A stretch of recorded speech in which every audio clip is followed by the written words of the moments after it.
بسم اللہ الرحمن الرحیم۔ السلام علیکم۔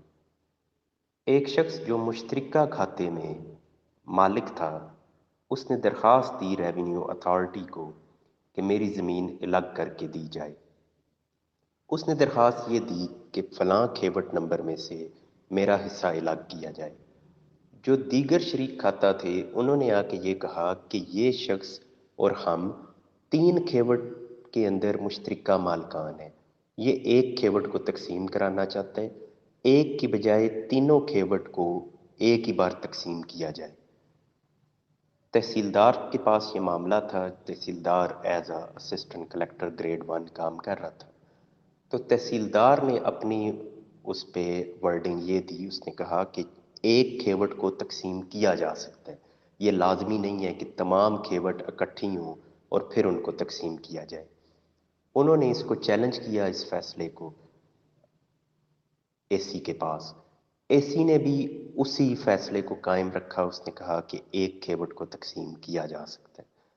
وہ چلے گئے کمشنر کے پاس، کمشنر نے اس کو ریورس کر دیا، اس نے کہا کہ نہیں، تینوں کھیوٹ ایٹ اے ٹائم تقسیم ہوں گی، اکیلی کھیوٹ کو تقسیم نہیں کیا جا سکتا۔ پھر وہ پہلے والی جو پارٹی تھی وہ پھر چلے گی اوپر بورڈ آف ریونیو میں۔ بورڈ آف ریونیو یہ ہائیسٹ فورم ہے پنجاب کے اندر ریونیو ڈپارٹمنٹ یا ریونیو میٹرز کے حوالے سے۔ جب اس میں معاملہ گیا، یہ 2015 کا کیس ہے، تو اس میں جو senior member board of revenue ہوئے، اس نے یہ فیصلہ دیا، اس نے کہا کہ ایک کھیوٹ کو آپ بالکل تقسیم کر سکتے ہیں، لازمی نہیں ہے کہ ایک موضع کے اندر ایک شخص 3 4 5 10 مختلف کھیوٹ کے اندر مالک ہے تو وہ ایک ہی بار سب کی تقسیم ہوگی۔ انہوں نے کہا بلکہ ایک کھیوٹ کو آپ الگ سے تقسیم کر سکتے ہیں، دیگر کو اگر باقی لوگ کرانا چاہتے ہیں تو وہ اس کی الگ سے اپلیکیشن دے دیں۔ اب جو دوسری پارٹی تھی اس نے ایک بورڈ آف ریونیو کی ہی سابقہ ججمنٹ پیش کی جو 2005 کی تھی، جو اسی حوالے سے تھی کہ اس میں ایک پارٹی 2 کھیوٹ کو تقسیم کرانا چاہتی تھی، دوسری پارٹی نے کہا کہ نہیں، ٹوٹل 5 کھیوٹ ہیں، 5 کی 5 تقسیم ہو ایک ساتھ۔ تو اس وقت 2005 میں جو بورڈ آف ریونیو کے ممبر تھے انہوں نے یہ فیصلہ دیا کہ پانچوں ہی اکٹھی تقسیم ہوں گی، ایک یا دو یا تین کا الگ سے تقسیم یا پارٹیشن نہیں کی جا سکتی۔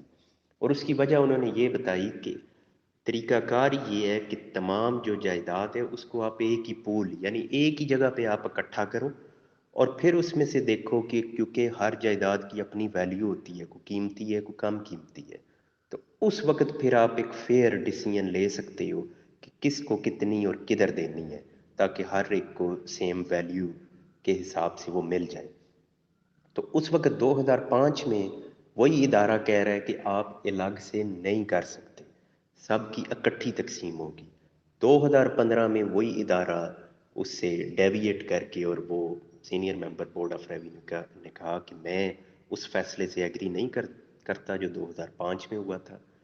میری سمجھ کے حساب سے یہ جو ایک ہے کھیوٹ آپ اس کو تقسیم کر سکتے ہو، کیونکہ لا کے اندر ایسی کوئی پابندی نہیں ہے کہ آپ نے جب تقسیم کرنی ہے تو تمام کھیوٹ جو ہوں گی جس میں وہ شخص مالک ہوگا ایٹ اے ٹائم ان سب کی تقسیم ہوگی۔ اب میں یہاں ان لوگوں کے لیے جو شاید کھیوٹ سے نا واقف ہوں، کئی بار اس کو الیبوریٹ بھی کیا ہے، کھیوٹ ایک ایسی آپ کہہ لیں ایک نمبر ہے جسے کھاتہ نمبر بھی کہتے ہیں۔ اس کے اندر کئی آپ کے خسراجات ہو سکتے ہیں، ایک خسرہ بھی ہو سکتا ہے اور 10 15 20 خسرے بھی ہو سکتے ہیں۔ خسروں سے مراد یہ ہے کہ جو پیچز ہیں زمین کے، ایک زمین کا ٹکڑا ادھر ہے، دوسرا کہیں اور ہے، تیسرا کہیں اور ہے ایک موضع کے اندر، تو عام طور پہ وہ مختلف جو خسرہ جات ہیں ان کا ایک گروپ بنا کے تو اسے کھیوٹ کا نام دیا جاتا ہے، اور ایک کھیوٹ کے اندر پھر کئی لوگ ان خسرہ جات کے مالکان ہوتے ہیں، اور وہ جو مالکان ہوتے ہیں انہیں شریک کھاتہ کہا جاتا ہے۔ اور اگر کوئی خریدار آ جاتا ہے کسی ایک شخص سے، کوئی شخص آ کے وہ خرید لیتا ہے تو وہ بھی مشترکہ کھاتے میں اسی طریقے سے مالک بن جاتا ہے، اس کا بھی نام تمام خسرہ جات میں شامل ہو جاتا ہے جس طرح اس بیچنے والے کا نام تھا ہر جگہ کے اندر۔ ہبہ اور تملیک میں کیا فرق ہے؟ نیز ہبا بالعوض کا کیا مطلب ہے؟ ہمارے یہاں جو پراپرٹی منتقل کی جاتی ہے اس میں ایک کامن ٹرم یوز ہوتی ہے ہبا، انگلش میں اس سے مراد گفٹ ہے۔ اسلامک لا کے اندر جب آپ بغیر معاوضے کے اپنی پراپرٹی کسی کو ٹرانسفر کرتے ہیں تو اسے ہبا کہا جاتا ہے۔ اب تملیک اور ہبا میں فرق یہ ہے کہ ہبا سے مراد یہ ہے کہ آپ اپنی پراپرٹی کسی کو بھی، وارث یا غیر وارث کو آپ منتقل کریں گے بغیر پیسوں کے تو اسے ہبا کہا جائے گا۔ تملیک سے مراد یہ ہے کہ آپ صرف اپنی پراپرٹی وارث کو گفٹ کر سکتے ہیں۔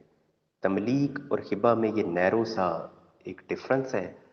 لیگلی ایز سچ ان دونوں میں اتنا فرق نہیں ہے، آپ یوں کہہ لیں کہ ان کی ٹرمینالوجی میں ہی سمپل فرق ہے کہ تملیک جب آپ کہیں گے تو یہ انڈرسٹوڈ ہوگا کہ آپ نے کسی وارث کے حق میں وہ پراپرٹی ٹرانسفر کی ہے، اور جب آپ ہبا کہیں گے تو وہ وارث بھی ہو سکتا ہے اور غیر وارث بھی ہو سکتا ہے۔ اب کوئی بھی شخص جو مالک ہے وہ اپنی پراپرٹی کسی کو بھی گفٹ کر سکتا ہے۔ یہ تو ہو گیا ہبا۔ اب جو بات ہوئی ہے ہبا بالعوض، اب اس کے دو مطلب ہیں۔ ایک ہے کہ جو اس کے لٹرل میننگ ہے، اس کا لٹرل میننگ جو ہے ہمارے ہاں جو اسلامک کہہ لیں کہ یہ انہیریٹنس یا پراپرٹی کے ٹرانسفر کے جو موڈ ہیں، اس پہ جو بہت ڈیٹیل سے کسی نے بات کی ہوئی ہے وہ ڈی ایف ملا کی ایک بک ہے محمد اللہ، تو اس کے اندر اس کو ڈیفائن اس طرح سے کیا گیا ہے کہ جو اس کے لٹرل میننگ ہے اس سے مراد یہ ہے کہ ایک شخص گفٹ دیتا ہے دوسرے کو، دوسرا ان ریٹرن بدلے میں وہ اسے کوئی گفٹ دیتا ہے، یعنی یہ ٹرانسفر آف گفٹس ہے۔ بالعوض یعنی بدلے میں ایک شخص نے ایک گفٹ دیا تو بدلے میں دوسرے نے اسے کوئی گفٹ دیا ہے۔ ضروری نہیں ہے کہ وہ آن دا اسپاٹ ہو، ایک ہی موقع پہ دونوں گفٹ ٹرانسفر کیے جائیں، ایک نے بھی گفٹ دیا دوسرا کل کو کر دے، تو یہ ہے ہبا بالعوض جو اس کا لٹرل میننگ ہے۔ لیکن پریکٹیکلی کیا ہے، انڈیا پاکستان کے اندر وہی ڈی ایف ملا کی بک میں یہ ڈیفائن کیا گیا ہے کہ اس میں یہ ہے کہ ایک شخص اپنی پراپرٹی گفٹ کرتا ہے، بدلے میں اسے کچھ پیسے دیے جاتے ہیں، تو اس کو ہمارے یہاں ہبا بالعوض کہا جاتا ہے۔ پریکٹیکلی دیکھا جائے تو یہ سیل ہے، جیسے آپ مکمل طور پہ آپ پراپرٹی سیل کرتے ہیں تو یہ ایک سیل کی ہی صورت ہے، لیکن اسے ہبا بالعوض کا اسلامک لا کے اندر نام دیا جاتا ہے۔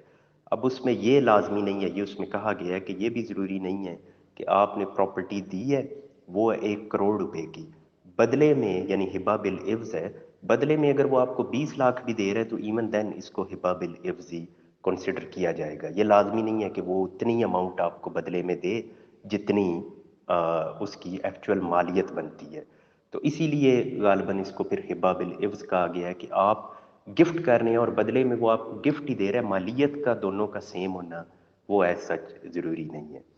تو یہ میری انڈرسٹینڈنگ کے مطابق تھی، میں نے آپ جناب سے شیئر کر دی۔ بہت شکریہ۔